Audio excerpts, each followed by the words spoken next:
All right, we're going to go ahead and get started. Thank you all for joining us today. My name is Jaclyn Maney, and I will be moderating today's webinar. And we will have Andrew Wu from Rook Quality Systems and Abbas Dhilawala from Galen Data presenting. We will be discussing the topic Mastering Cybersecurity, Navigating Vendor Relationships, Product Validation, and Tools for Success.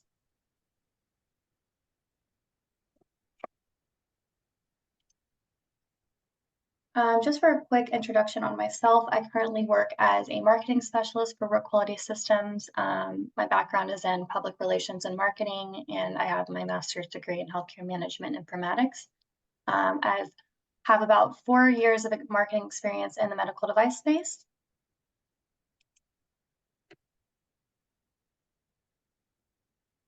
Andrew, you're muted. Hello, everyone. Sorry about the technical hiccup. I'm Andrew Wu. I'm the Vice President of Medical Software at Rook Quality System, and also the General Manager for the APAC office. Rook Quality System is a quality regulatory consulting firm dedicated to helping med device companies ranging from startup to Fortune 500 companies develop and maintain QMS system. We consider it is imperative to provide a quality and regulatory-driven strategic roadmap alongside with our client while they're advancing their technology development and business operations. Our team consists of experienced R&D engineers and quality engineers who have participated in device development practices in the past, and they're able to be hands-on and develop technical documentation alongside with your technical team concurrently to help you focus on product development. Okay, next slide, please. Trust Cybersecurity is one of a key partner of Rook Quality System. We have collectively helped more than 20 clients on the cybersecurity task, including 510K submission, design history file, and risk management file preparation, gap analysis on the QMS readiness to perform secure development, the QMS harmonization with other security framework, including SOC 2, ISO 27001, etc., ongoing penetration testing service offering, third-party vendor qualification, and vulnerability assessment services, etc. Trust Cyber really helps clients establish a comprehensive secure software dev framework, which we consider crucial for any software dev projects, especially in the evolving regulated environment. So please consider reaching out to RQS or Trust Cyber for additional inquiries if you're interested. Thank you. Hello all, my name is Abbas Dhilawala. I'm the Chief Technology Officer and co-founder of Galen Data. My background is in software development, about 20 years of software development experience, 18 of those in medical device software across a wide range of systems, embedded, web, cloud, mobile, and so on. My expertise is mostly in the cloud and cybersecurity and data management. Here's the agenda for today's webinar. We're going to start with discussing the importance of cybersecurity, and then we're going to go into discussing the key considerations for practicing cybersecurity management, and then how to recognize and mitigate the common challenges.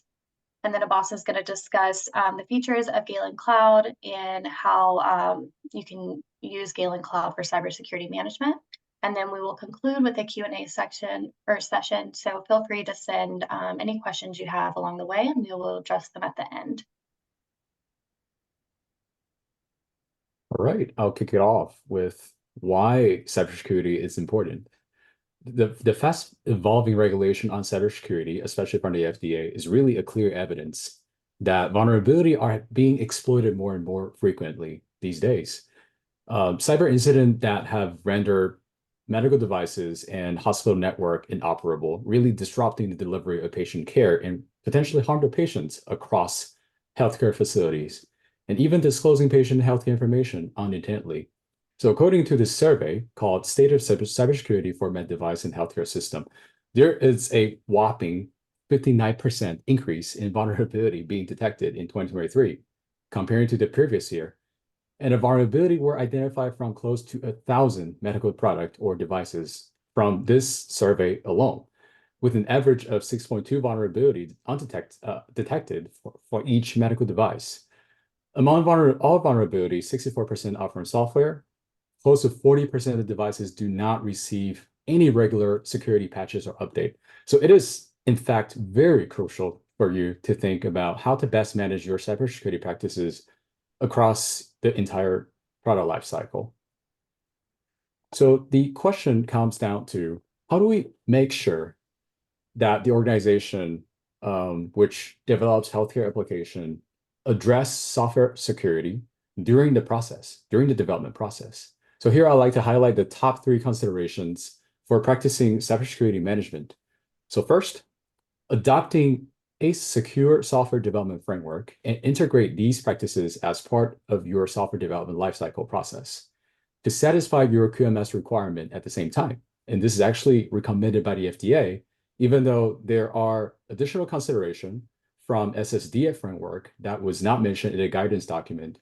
But because of the recent update on legislative alignment from the guidance to the FDNC Act, we project that there will be more SSDF practices that will be enforced as part of the quality system regulation. We're going to dive into it later in this presentation. So second, ensure your understanding of the FDA's latest cybersecurity requirement to demonstrate compliance on both the process and the product front. As you know, there are so many updates from the cybersecurity front in the past 3 years. People will be very surprised that from 3 years ago, there are certain requirements that you don't need to demonstrate compliance to, but nowadays, even more than what you imagined from 6 months ago, what experience from 6 months ago, now it's additional requirement. So you gotta be on top of the game here to understand what the FDA is looking for. And third, recognize and mitigate the challenges when practicing cybersecurity management. And from my perspective, why you should consider adopting solutions such as Galen Cloud when this turnkey solution fits your business and product objectives. Okay, so let's take a moment to talk about secure software development framework. This is a set of practices that each organization can choose to adopt that help you address security starting from early stages of your dev process and then evolving into the later stages when the implementation is close to complete or even post-complete, because this is a very dynamic process that we're monitoring and we're maintaining here. From the software developer's point of view, this is in fact very favorable because we can achieve the same level of security with less effort and cost by ensuring the security objectives are realized in the product and also in the organization practices. So this can significantly minimize the technical debt and ensure good velocity of each sprint. So this concept, as we all know, it's called shifting left, right? So the purpose of shifting left evidently is to reduce the number of vulnerability in the release software, reduce the potential impact of exploitation of undetected or unaddressed vulnerabilities, address the root cause of vulnerability to prevent certain threat from happening again.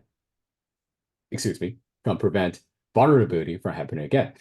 It is worth noting that the FDA consider the adoption of SSDF framework can satisfy your quality system regulation. Before we dive into regulation, let's briefly mention the 4 core principles being outlined in this standard. First, prepare your organization with security mindset to ensure security requirements are defined early on and it can be fully realized later on during the implementation process. Keep in mind 3 factors: people, process, and technology. You need a clear definition of the roles and responsibility of personnel who support security processes, using certain technology to perform secure software development processes. Second tier of that practice is protect your software from unauthorized access or tampering to ensure that each of the software release that you have, each software release candidate, are being verified and its integrity are being examined. Protect each software release and be sure that archive backups are in place in case the rollback is needed when the device is exploited. And third, we talk about produce well-secured software. How do we do that? Keep in mind the design for security principle that FDA have repetitively mentioned in the past few guidance documents. You gotta verify the third-party software that are conforming to your security requirements through purchasing control, supply chain management, etc. Be sure to reuse existing well-secured software, adhere to secure coding practices, improve executable security, peer review on code, or even leverage scalable scalable static tool to ensure your code coverage, it's all properly done in the pipeline. Test executable code and ensure configuration practices are properly in place. And fourth, respond to vulnerabilities. You got to identify, analyze, prioritize, and remediate vulnerability in a timely manner. Okay, so now let's dive into the quality system regulation that are informing relevant cybersecurity deliverables. How the SSDF framework can be traced to each cybersecurity deliverable. So the method that you view this table is on the left column. There are existing practices called out in the guidance document. That's part of the quality system regulations. And I think these vocabularies are very commonly seen by the audience today. But in the middle column, there are additional relevant cybersecurity deliverables that you need to be aware of and pay attention to when you're preparing for a pre-market review or even a post-market maintenance. On the right column, the far right column, this is the NIST standard that we talk about, this secure software development framework. The 4 core principles that we mentioned early on, how these are being traced back to the relevant quality system regulation. This by no means it's a very well-established traceability table, because in the NIST standard, there are additional task requirements for each of the principles that we listed out, on the far right column. So we definitely would recommend you to pay close attention to the standard, look into it, or reach back out to us if you have any other questions. So let's dive into each of the role. So FDA looks for a threat model to be built, which captures the vulnerability of a system and security control. It is important to note that security risks that result from a vulnerability being intentionally exploited by some threat actor that involve human behavior. So in contrast of probability-based acceptability criteria defined by ISO 14971, which address the safety and efficacy risk, most security risk assessment model using a more qualitative measure to assess risk in terms of impact and exploitability. So manufacturers do need to be cognizant about your personnel's qualification on carrying out cybersecurity risk management activities. So deliverable, as we laid this out here, you start with the threat model, you leverage the threat model output to do a risk assessment, determine the adequacy and acceptability of each of the risk control that you implement to address the risk. You will have a dedicated management plan for cybersecurity and the report for the cybersecurity task. Certainly, you need to consider vulnerability assessment, prior release, post-release to ensure that vulnerability are being monitored throughout. Unresolved anomaly assessment, make sure that there are no security concern for the unresolved anomaly. And if there is, you gotta, keep your audience or keep your users aware of that. Do consider cybersecurity testing across the board, and we're going to talk about that later on. After release, penetration testing typically needs to be performed at a regular basis. And why this is important is because we're aiming for an end-to-end security process, meaning that the software update and patches needs to be provided and deployed to ensure that the security concern are being addressed. So all these updates that needs to be identified, needs to be verified, is for sure a crucial step to achieve continuous and up to standard or above your standard application security standard. Right? So the second role is about design control. Now we need to talk about interoperability. This concept that interoperable med devices have the ability to exchange and use information through an electronic interface with other systems that's outside of your application or devices. So end-to-end security are crucial for any IT security deployment environment, but also for your own product too. So manufacturers have to help the FDA understand the security context and the trust boundary of the med device system in terms of interfaces, interconnections, interaction that the med device system has to do with the external applications. So now you have to think about security architecture that's informing the interoperability requirements as well. ensure that security control are taking into account about the interfacing with external application entity as well. And be sure, again, to assess the unresolved anomaly, because sometimes it has to be viewed in a more holistic manner.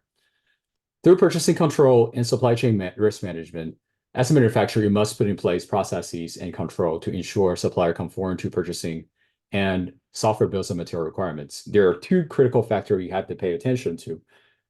First, monitor third-party software component for any new surfacing new vulnerabilities throughout the device lifecycle, because this is an integrated component that you purchase from an off-the-shelf software vendor.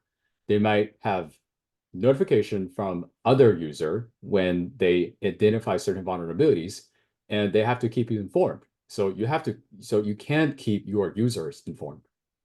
And second, like we talked about in the previous item, design verification validation for software update and patches are crucial because they're used to remediate vulnerabilities. So you got to cover the off-the-shelf software components too.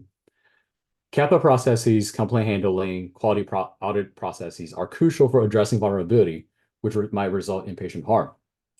And sometimes exploitability of a security risk during pre-market and the post-market phase can be slightly different the way that you interpret the risk, because there are certain exploitability factors such as remediation level, report confidence, etc., might not be applicable for unreleased software. So you gotta be very cognizant about when you're doing that, and any factors that you cannot take into consideration right now, but after release, you have to then adopt those factors as part of the evaluation process. For device with cybersecurity risk, informing user of relevant security information throughout labeling requirement, it's necessary. A threat actor might seek out for all types of anomalies and identify means to exploit them in order to manifest the anomaly's impact continuously. So user security awareness can really help manufacturers define and refine the criteria and rationale for addressing the resulting anomaly with security impact, and really initiate the vulnerability disclosure process in a timely manner. Okay, right. So now we talk about the typical parallel work streams that we present and we work with our clients with.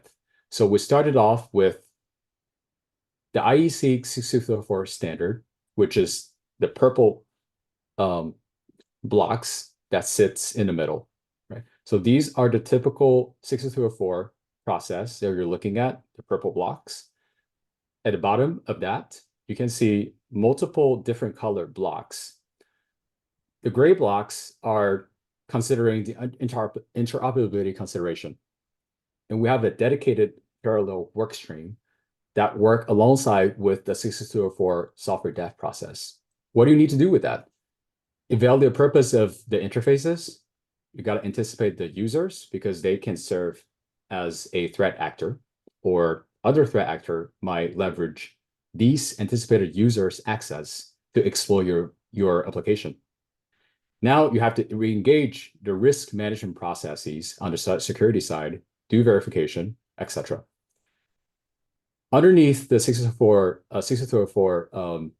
purple blocks, you can see multiple TR57 risk management informed practices, including security review, including software bills of material that we already talked about, cybersecurity testing carried out in different phases. But what's more important is to distinguish the 14971 risk management process from the TR57 risk management process. We're going to talk about this, but we'd like to reinforce this concept once again. Risk management process informed by 14971 is about safety and efficacy risk of your device. And TR57, it's a security risk of your device. Risk that definitely can propagate from security risk process into the safety risk process, which is the arrow that sits right in the middle that connects the TR57 to 14971. For instance, denial of service on wireless communication in the security risk assessment might need to be associated with a hazard situation of a patient not able to start or stop the therapy, right, on the med device. And if the device command control capability are entirely wireless. So safety risk management typically use probabilities as occurrence factor for hazard situation. But in the case of understanding security context, it's about exploitability.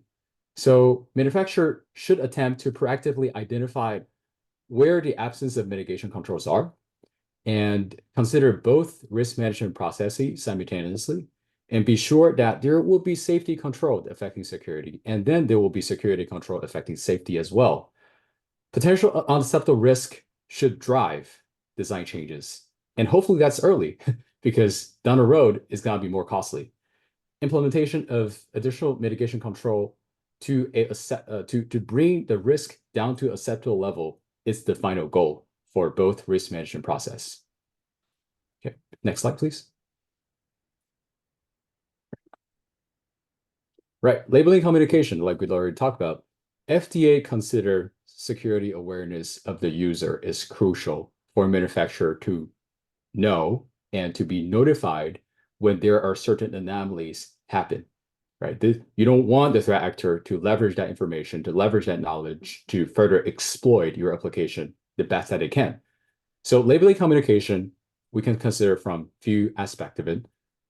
Be sure cybersecurity control for the intended use environment are being recommended to the user, right? For instance, if there's a platform that you deploy your product underneath within the hospital IT network, what should you do about the IT network? What type of security measure that you recommend the IT security network at the hospital system to conform to, so it can be compatible with the security control that you have within your system? What do the user expect when anomaly condition are detected? What should they do? Should they inform you? Should they keep certain log for you so that you can further do analysis and prioritize what design changes that you want to engage? Vulnerability disclosure. How do you timely communicate this vulnerability to your user across your user base? And how do you inform the user with the software bills and material information? Because there will be certain updates under vulnerabilities for SBOM information, right? So at the very least, let's talk about the common challenges and remediation for addressing the cybersecurity concern. Next slide, please. Thank you. Great. Okay, so first, it's challenges to engage not just cloud providers, in fact, engage any software vendor, right? Because involving a platform or service provider, the tenant organization, which is the manufacturer, the med device manufacturer who adopt and consume these platform services, you gotta make sure that there's agreement in place that specify which party is responsible for what practices and how the provider will attest their conformance, especially cybersecurity, with the agreement. It might be challenging to specify a responsibility boundary sometimes. We hope we can clearly delineate and interpret the MSA, SLA supply information collected, approved as part of a ASL or supplier risk assessment, right? But we can only try the best that we can because sometimes the vendor does not just offer their solution to a regulated environment clientele. Their majority of their client might be in an unregulated space. So sometimes that information that they present to you might not be harmonized with what you're looking for, and you probably need to reorganize it or re-examine the best that you can to make sure that all this information can actually be interpreted by the FDA eventually. So inadequate security design and inadequate testing, those can definitely have a safety impact to the patient through the software anomaly. Let's talk about security design. When integrating a development work into a larger system, right? When you're adopting a software library, adopting a framework for development, you gotta consider very carefully how the changes, how the system, the ecosystem would change when a component is integrated to it. So you must document and continuously monitor the impact of a component changes within the project plan or any of the record that you're keeping. Systems that are secure from the requirement design perspective can still be flawed due to vulnerability introduced by third-party component implementation or code development and inadequate patch software update planning. And all these can be mitigated by adequate testings. So what do we project the FDA might have further expand their horizon into the cybersecurity space? And like I mentioned early on, there is a recent legislative mandate from the FD&C Act. This legislative piece emphasizes the importance of collaboration among stakeholders.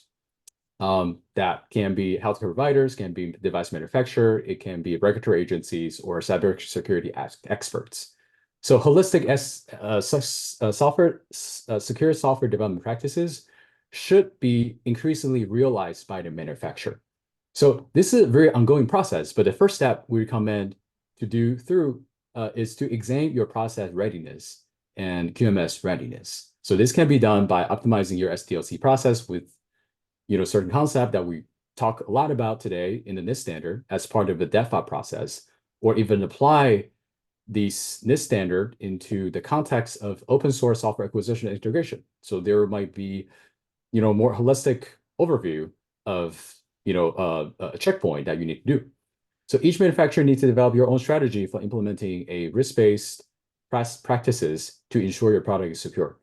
So if you're developing product on your own, just remember, this is a very dynamic process, and the earlier that you engage the right team to support the more proactive measure that you can take, the more efficient, effective the security practices will be developed.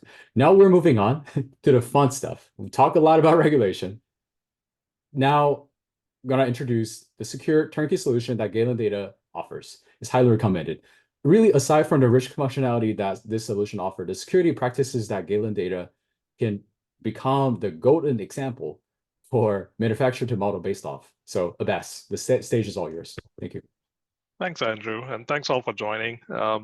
Give a brief overview of what the solution is, and then walk through kind of how we implement within our organization the security practices that Andrew has been talking about and the secure development framework.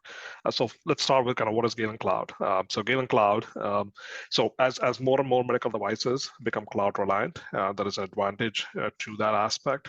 Moving data into the cloud into a centralized location opens up a whole lot of options in terms of how you present data to different stakeholders, what you do with the data, how you process it, and also opens up a lot of different business models.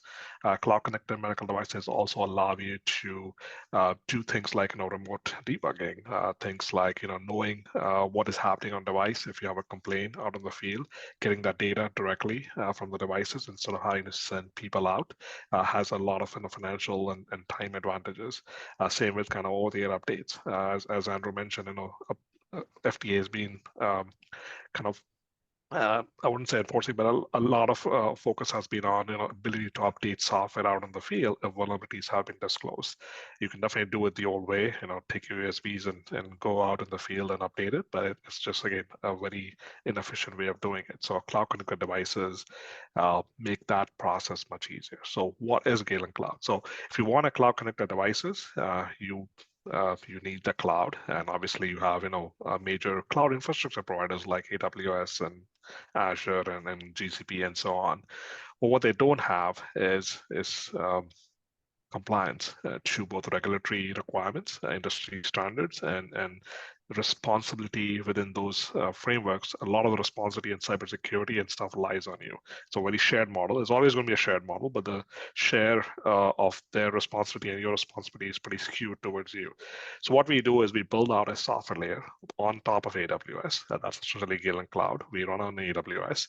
We provide a lot of feature-rich features within the platform that are used a lot by within the healthcare system. Patient onboarding, clinician onboarding, things like that. We expose an API, so devices, your medical devices, or your mobile applications or other applications can use those APIs to interact with these features in the cloud, including managing data, including sending data. We also provide a user interface that's highly configurable to allow ability to manage the cloud, but also ability to view the data that's in the cloud and present that to different stakeholders via dashboards. And we also provide integrations to EHR systems or other third-party systems that be needed as part of your workflow. All this is built under ISO 13485 certified QMS. So we are certified with that. We provide a DHF. We manage the DHF, and that gets included potentially into the DHF of the medical device submission. We have clients ranging from monitoring systems to therapeutical systems to diagnostic systems at home, outpatient, inpatient, acute care, so all kinds of modality and all kinds of device classifications within the system. Next slide, please. Some of the feature sets we provide out of the box include user people management and entity management, device management, and again, tracking the devices, assigning devices to either patients or to clinics, over-the-air updates, a lot of data management aspects, and our ability to see and aggregate and query data back and forth and integrate that data with other data sets. So wide variety of authentication options, a lot of visualization options in terms of dashboards and reporting. Built out events and notifications, so you can write simple rules or complex rules for that matter, and have the built-in notification channels be ready for your alerts. Forms to be able to collect input, build a form and schedule it for form entry at various points, and a ton of customization that can be done out of the box, in terms of like branding, appearance, and our ability to change the workflows by just flipping some switches, but also ability to extend the platform. So you can bring your own algorithms, you can bring your own extensions if you need, your own analysis tools if you need to. So the ability to still have all that configured and managed within the system. We run the system, so it's a managed service. We run this. We are also HITRUST certified. This is a security standard, and I'm going to talk a lot about that in the next few slides. That allows us to essentially, all the controls that Andrew has been talking about, we implement that, but we also have a third party come in and say, okay, no, we certify that these controls are there. HITRUST is a kind of a gold standard in healthcare security nowadays, and it also allows you to not just from an FDA perspective, but also from a point of sale perspective, right? So when you go into the hospitals or you go into other institutions trying to sell your device or deploy those devices, having that HITRUST certification for the cloud is very useful and shortens the kind of the IT security review that needs to be done. Next slide. Okay. So what I'm going to talk about is, as Andrew mentioned, all these different controls that the FDA is recommending, or through either their guidance document or through the TER or the standards that are out there. How do we do it? So how does cybersecurity get managed for the Galen Cloud development? So we take a very similar, as Andrew's mentioned, a lifecycle approach. So secure software development framework, starting from the beginning, shifting left all the way to concepts and requirements. We all start with risk planning, and risk planning starts with understanding what the risks are. So threat modeling. Threat modeling is just a fancy word of kind of saying, what are your risks in terms of cybersecurity? So you look at your components, you look at the interconnectivity of the components within the system, you look at interactions outside of the system that may happen in different environments. For us, it's a little complex because we, as a product, don't have a fixed deployment model. Our customers may again deploy that home and patient, different modalities. So we have to consider all those different modalities in our threat modeling. So we do that and consider kind of worst case scenarios for everything, just so that we know that our controls is going to work in different environments. But that's essentially what that threat modeling is. You understand the context of how your software is going to work, what data is being exchanged, what interactions are going to happen, and then you identify vulnerabilities that may be there, may be present, and then you look at the vulnerabilities and see, are they exploitable? Because not all vulnerabilities can be exploitable today. They may be in the future, but again, this is a continuous process. So again, we do continuous risk assessment. We identify that vulnerability and its exploitability continuously, and prioritize what controls need to be added. Risk management is risk management, so it's same concept, and you want to reduce the risk as much as possible. Within the framework of what technology solutions are available. One thing though, I want to differentiate between safety risk management practices and kind of cybersecurity risk management processes is the frequency of changes. Safety risks tend to be constant. So that might be not the right word, but they don't tend to change as frequently, right? You identify safety risk within your device, and that, for the most part, that safety risk profile wouldn't change a whole lot. It's a lifetime of the device. You may identify new risks that you may have not identified before, but overall safety risk doesn't change very much. Cybersecurity risk, on the other hand, changes. The profile changes continuously, every minute, every second, and that's the challenges. A lot of safety risks assessment happens in 6 months, 12 months. A cybersecurity risk assessment has to be near continuous, and the only way to do that is to really implement some automation within the risk planning tool set. But the other thing is, you've got to design. You've got to think about upfront. You've got to design with security in mind, and that includes, identifying what feature sets are always going to be there, right? So you need to be able to identify who the user is. So identity management is very critical in cybersecurity. If you don't know who the user is, it becomes very hard to figure out if this is a threat actor or not, and who did what. Authentication, good authentication options, not sending your username, password in plain text, for example, bad authentication options, but good authentication options you need to implement. And authorization, you need to implement authorization on every action.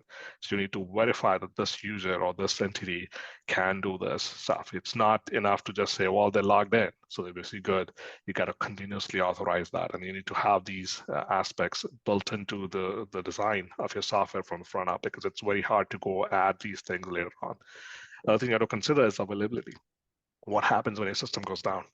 Does it affect the delivery of care? Does it affect diagnostics or whatever the device intent may be? And so availability is important, and availability comes with having backup systems. So that's important, again, to make sure your software architecture can work in a way that allows you to work in offline mode, for example, or to work with a way that has the ability to switch over to a available system.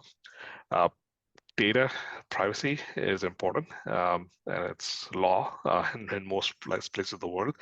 So making sure that data is protected is, again, something you need to think of upfront within your software solution design. Encryption, always use encryption unless you are truly in a very constrained environment. Encryption has become much easier to implement. There's a lot of libraries, a lot of chipsets out there that build encryption out of the box. So always encrypt everything. Encrypt your data storage, encrypt your transmission. Always assume that there is somebody listening. Now, when you implement encryption, also have to understand that encryption isn't a magic wand. Encryption requires to pick the right algorithms, because there are weak algorithms and there are strong algorithms. But more importantly, encryption relies, pretty much all of that relies on some sort of key management. So you can have a secure lock, but if you leave the key right out of the door, it doesn't really matter. The lock doesn't matter, right? So key management is very important. You need to implement the right strategies on how you manage the keys of encryption. And then updates, make sure you have a way to update software.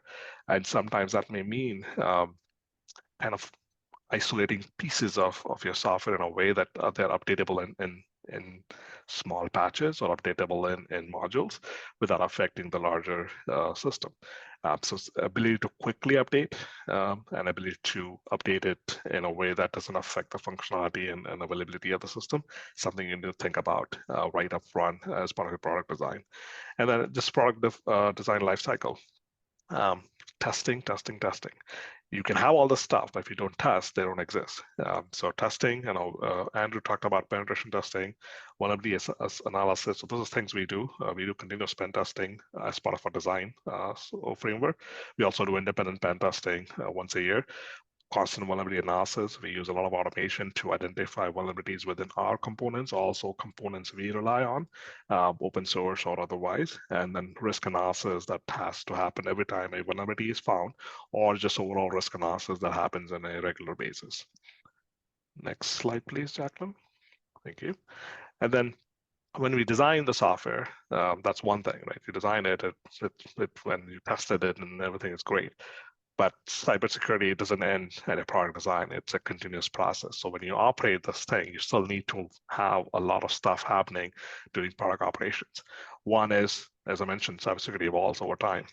So you got to have a very comprehensive surveillance program for cybersecurity, and that includes monitoring the use of the device or use of the software continuously through things like audit trail monitoring or traffic monitoring. So knowing who's doing what when. That is very important. And again, a lot of the tool sets, we do that with a lot of automated tool sets and things that we design or use. But it is something you have to do constantly. You can't just deploy a device and forget about it. It's a constant process. And then also vulnerability management. New vulnerabilities are found all the time, and existing vulnerabilities may change their characteristics in terms of exploitability or in terms of kind of severity that they, once exploited, what kind of severity they may have. So constant vulnerability management is another thing we have to do, and we do as part of our development. Again, a lot of tool sets there as well. As I mentioned, availability upfront. So recovery of a system, if something does happen, is important. So to do recovery, you have to plan ahead. You can't recover if you don't have the backups, right? So one thing is have the backups and also to test backups. A lot of times people have a backup system that backs up data, backs up critical functionality, and then assume that will be there. Don't assume that. Always test everything you implement. That's just a standard rule. There's actually some stories about companies that have backups in place and never tested it, and when they needed it, found out the backup system didn't work, and then lost a lot of trust from people, but also just financial and reputational harm that comes out of it. Disaster recovery, think upfront how to manage when something really bad happens. Even if you think it won't happen, the probability is less, you never know. So you always want to make sure that disaster recovery processes are there. One very important thing about disaster recovery is know who is going to be involved and how are they going to get to the systems and procedures that may be needed as part of disaster recovery. Specifically, if your systems are also down, like if your procedures are in an EQMS and EQMS is part of a denial of service attack, how do you get to the procedures that tell you what to do in that aspect? So just think of that as how do you have backups of backups potentially in that aspect. And something we do is maintain hot and warm sites, so allows us to kind of completely move our operations, both from the cloud perspective but also business operations, into a different infrastructure, pretty much instantaneous. And then we also have a warm site, which essentially allow us to move it faster to a site, but maybe not instantaneous, but it's backup of backups. So essentially having two sets of backups to be able to be paranoid there. But it's again important for our customers and important for our users. And another thing that is constantly changing is the privacy and reporting regulations. So what we do again is manage this. Privacy regulations come up, they change. Now we have, not only countries with regulations, but also states and local jurisdictions that come up with privacy regulations. So you got to be able to kind of navigate that, transnational, national, state, local privacy requirements. We do that for our customers. We understand what's happening, what are the reporting requirements, who to report when something happens, how fast to report, what are the conditions for reporting, are you exempt for reporting, things like that. It's all very complex, and we kind of help manage that aspect within the system. Next slide, please. And another thing kind of underappreciated sometimes is the training of people. A lot of cyber issues are because people clicked on the wrong links, downloaded the wrong attachment, put in the wrong USB into your system. So continuous organization-wide training is super important. We do that continuously within our organization, not just by kind of structured training. That's important. Structured training we do very often, but also very informal training. We have a Slack channel, for example, where we constantly talk about within the organization about things that are happening in either our industry or other industries. Again, cybersecurity is not specific to med device. It's a cyber issue, right? So it's across all industry. Things that happen in financial industries or automotive industries happens in medical device industry as well. So making people aware of what is happening, especially around social attacks and things like that, phishing and ransomware and things like that, is very important. So we keep our people and our users and our customers aware of those things as much as we can. And then also, we just constantly test. Test is always important. So testing on kind of these things is something we do as well. Another thing we do is simulate breaches. Again, I mentioned be prepared for if a breach happens. But being prepared and being really effective are two different things.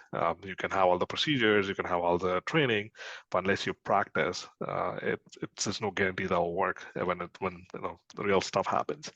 So just like any like a military will always practice the simulations of war because they want to be prepared for war. You got to do the simulations here. So we simulate once a year on these breach simulations. We find out how to detect when something is happening, how to detect a bad actor is in the system. Trying to access what are our controls. Are they detecting properly? Are they working properly?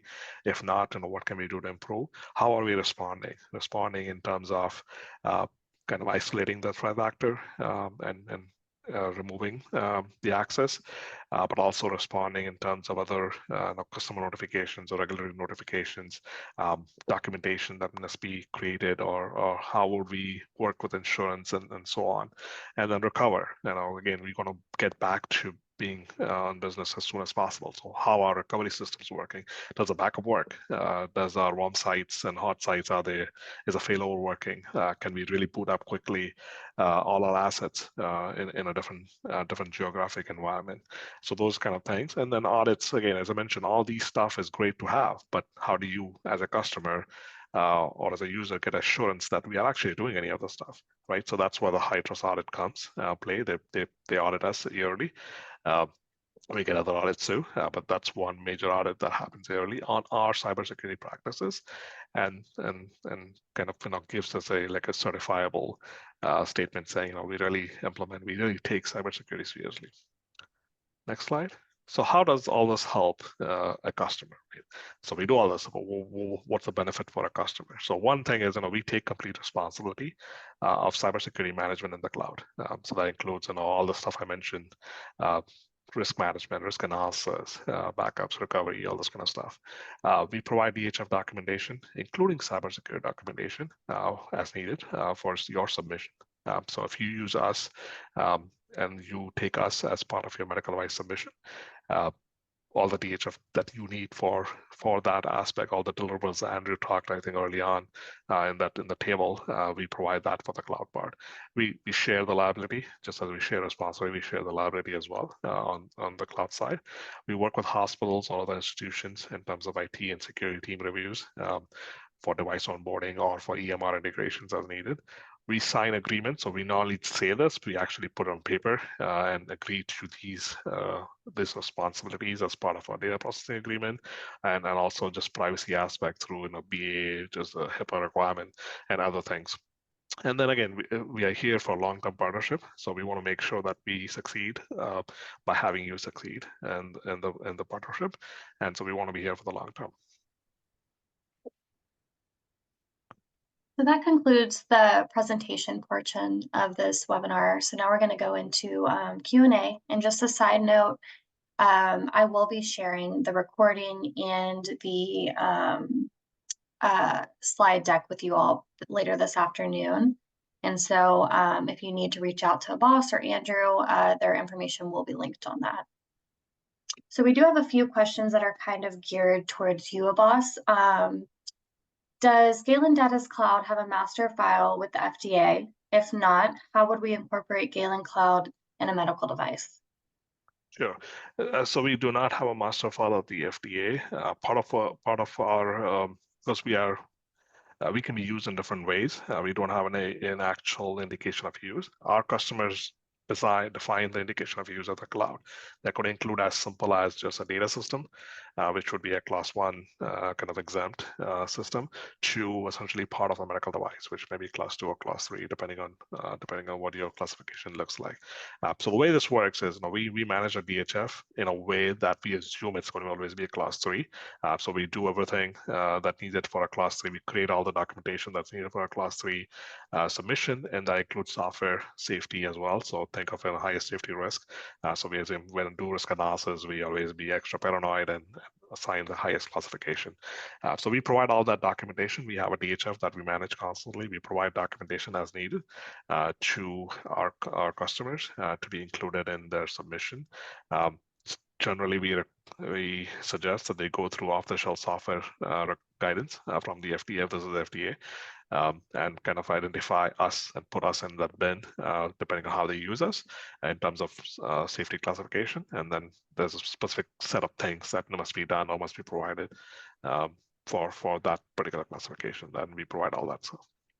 Awesome. Thank you for answering. Another question is, how does Galen Data help you with hospital deployments? Sure. So we help in two ways. One is if you're deploying a cloud-connected device into a hospital, the hospital IT is going to want to know how is this security managed on the device side of things. And then on the cloud side, what data is being moved, what networks are you connecting, and what is happening to the data when it goes into the cloud. So we help work with that aspect of the cloud aspect and the transition aspect with the IT security teams. Our high trust certification, again, helps a long way in kind of reducing that security review process, because the IT teams at the hospitals know about high trust. They understand what it entails. And then they basically take that as a certification of, yes, you have all these controls. So we don't necessarily have to go review those controls for you. There may still be additional controls that they may want to review, but that reduces quite a bit. So that's one aspect if it's just a deployment and taking data out. The other aspect comes when you want to integrate back into their systems, which is an EMR systems. Again, same kind of review process. You are taking these data from their secure systems and moving out. So they want to understand that the privacy will be managed of that data, and then the security controls to make sure the data is not compromised. And then if you want to put data back in, they want to make sure that the sources the data is coming from is secure and the right things are being done. So again, we help with that review process. We take the lead, and our certifications go a long way. Okay. Do you still have to do pen or fuzz testing if you are not storing any patient data on your device?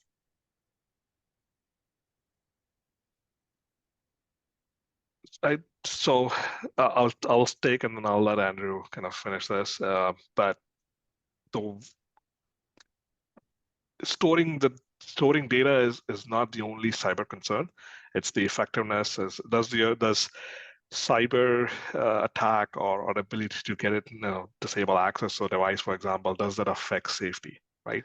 So even if I'm not storing patient data, but my device is delivering therapy, let's say, and if a threat actor can change the therapy parameters or can disable therapy from being performed, that's still a risk you need to concern. And so pen testing isn't necessarily more about just, is a data secure? It's also, are the controls secure? Is a device secure overall? And that includes, more than just data. So regardless whether you store data or not, you still got to take cybersecurity into consideration as part of your overall design. This one is not a question, but it's a comment that I want to share. So Vishal said, as a customer of Galen Data, I found Abbas and his team at Galen Data a reliable partner to work with. They helped us in every step of the way, from device registration and onboarding, device informatics, FDA documentation, over-the-air updates, to addressing penetration findings. So I just wanted to share that with you. Thank you, Vishal.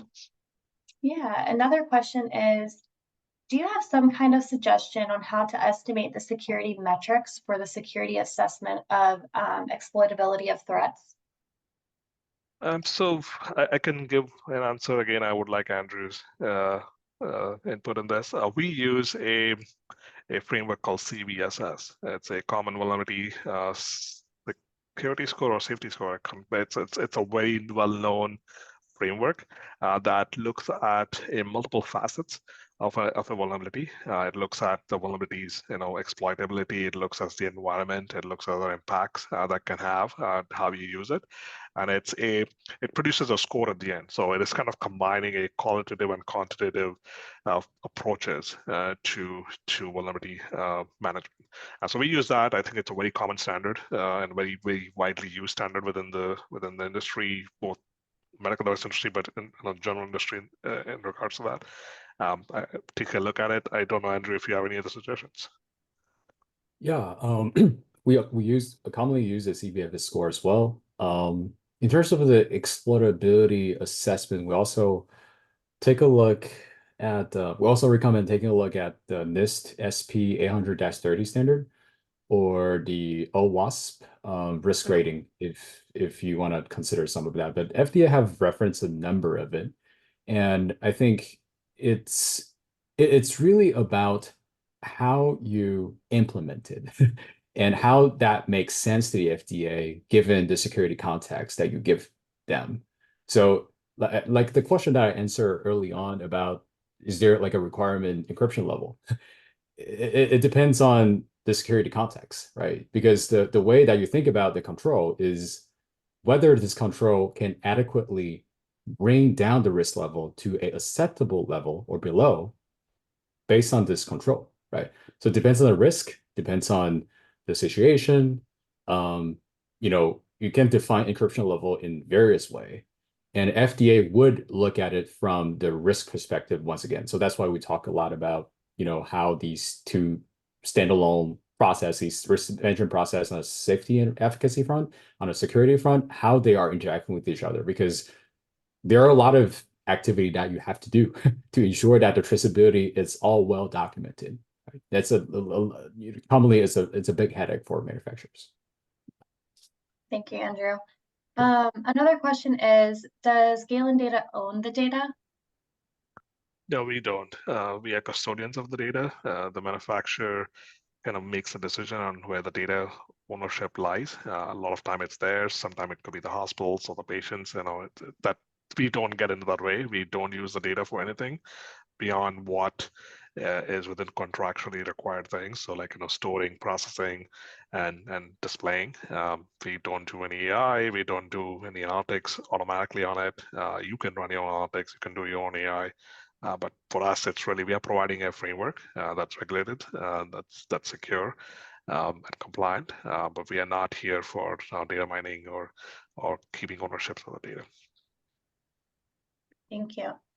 It looks like we don't have any questions at the moment. If you guys have any additional questions, feel free to send them in. Oh wait, one just came in. Any special considerations for patient devices home that access the cloud? Yes, quite a few. One is just, how are you going to what's the network that looks like, right? Are you relying on Wi-Fi at home? And that could mean a wide variety of Wi-Fi options from, unsecured open Wi-Fi to very secure different protocols that Wi-Fi has, different speeds that they get. You could also use sort of cellular options. Again, that comes with a cost and a power aspect to it, but simplifies in many ways the security aspect of it because you can control the network end to end. Other thing is there's a lot of also usability aspects at home devices when it comes to cloud. How often it's syncing while things are being running. So it depends. There's a lot, but there are some considerations. Just a plug, if you go to our website, we have a white paper on kind of key considerations of connected cybersecurity devices or connected devices. We do talk about some at-home aspects in there if you want to take a more detailed look. But yes, there is a lot of network aspect, a lot of usability aspect. Also, from a security perspective, how is the user using the system and where the data is storing? If the data is on the device, is it encrypted? Those kind of things, because you can't trust the environment as much as you could somewhere else. Okay, thank you, Abbas. So per MDR guidelines, risk needs to be reduced as far as possible. How does that relate to security risk in the context of MDR? Yeah, I think this tied back up to the concept that we talk about, the 14971 versus the TR57 or any other security standard that you're considering. I think in short, what we have done for MDR application is to follow through the TR57, obviously consider GSPR and a few other security standard that the EU region have posted out, but based on the the TR-57 and a few other the NIST standard that we have been leveraging, typically that has been accepting. But back to the concept of reduced to the lowest level, I think it's still addressed the safety efficacy risk more instead of security risk. Like we already explained in the presentation. If there are any further question, I think this is an interesting question, but on top of my head, I think the interpretation would be more geared towards safety and efficacy risk.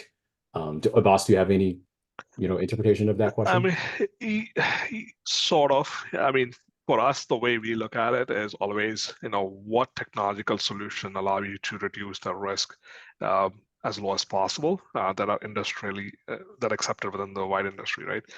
So you mentioned encryption. Now, encryption, good encryption today reduces a lot of risk. So we implement that encryption. We do multi-factor authentication, for example. So again, that reduces. These are acceptable practices in the industry that reduce the risk as low as we can. Is it a threshold that must be met for every control? I don't think so. I don't see it. I don't read it that same way. But in general, I think we try to always reduce the risk as low as possible, given the technologies that we can actually implement in a meaningful way. Another aspect I want to add is kind of unrelated, but Andrew mentioned safety risk and cybersecurity risk, kind of commingling. Another aspect that also must be considered is usability. You can make a very secure device, a very safe device, and put it in the only way to do that is dig a hole in the middle of the earth and put it there. you have to balance usability with all this consideration. So it's a multifaceted aspect. You can make it very secure and very less usable. So you got to find that the right balance there.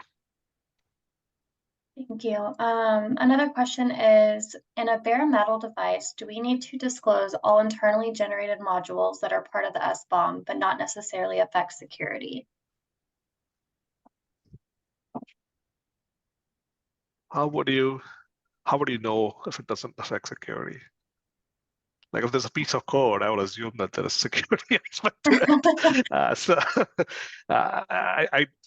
The SBOM from an FDA's guidance is still very vague because they haven't even really clarified because a software isn't the software you use or a module you use may depend on other modules, which may depend on other modules. You actually have a tree, right?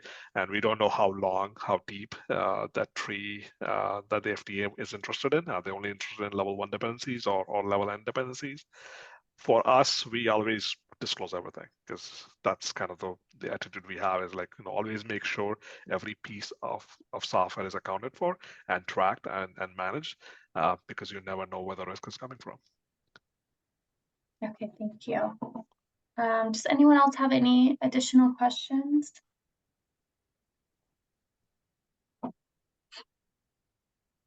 I love today's audience. There are so many questions. Yeah, we appreciate the engagement. Try our best to address all of them. Well, if there's not any further questions, we appreciate you guys taking the time to meet with us today. And as I mentioned earlier, I will be sending out the recording and the slide deck. And then I will also get that white paper from Abbas that he mentioned and share that with you all as well, because I know we had a few questions about that. But thank you so much for your time today, and great job, Andrew and Abbas. Thank you all. Thank you all for joining. Appreciate it. Appreciate your time. All right, have a good day, everyone. I know. Thanks.